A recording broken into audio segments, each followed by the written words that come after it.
কৃষি মহকুমার অন্তর্গত বেতছড়া গ্রামীণ বাজারের উদ্বোধন করে কৃষক, ব্যবসায়ী ও সাধারণ মানুষের জন্য উন্মুক্ত করে দিলেন রাজ্যের মন্ত্রী রতনলাল নাথ। এদিনই তার হাত ধরে কুমারঘাট ইলেকট্রিক্যাল ডিভিশনের নতুন অফিস ভবনের ভিত্তিপ্রস্তরও স্থাপন করা হয়। অনুষ্ঠানে উপস্থিত ছিলেন স্থানীয় বিধায়ক ভগবান দাস সহ প্রশাসনের ঊর্ধ্বতন আধিকারিক ও বিশিষ্ট ব্যক্তিবর্গ। মন্ত্রী জানান, প্রায় 2,20,00,000 টাকা ব্যয়ে নির্মিত বেতছড়া গ্রামীণ বাজার স্থানীয় কৃষকদের উৎপাদিত কৃষিপণ্যের ন্যায্য মূল্য নিশ্চিত করার পাশাপাশি এলাকার ব্যবসা বাণিজ্য এবং গ্রামীণ অর্থনীতিকে আরও শক্তিশালী করবে। তিনি বলেন, 2018 সালে ভারতীয় জনতা পার্টির সরকার গঠনের পর থেকেই রাজ্যের গ্রামীণ কৃষি বাজারগুলির আধুনিকীকরণ ও উন্নয়নের কাজ অগ্রাধিকার ভিত্তিতে এগিয়ে চলেছে।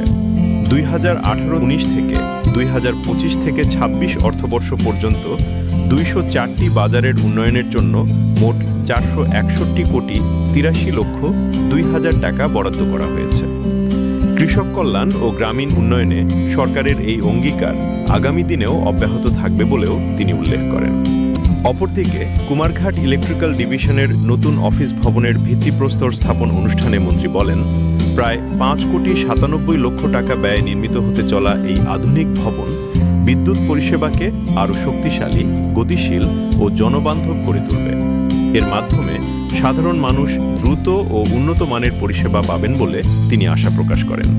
তিনি আরও বলেন, রাজ্যের প্রতিটি প্রান্তে আধুনিক, নির্ভরযোগ্য ও উন্নত বিদ্যুৎ পরিকাঠামো গড়ে তোলার লক্ষ্যে সরকারের উন্নয়নের ধারাবাহিক প্রচেষ্টা ভবিষ্যতেও অব্যাহত থাকবে।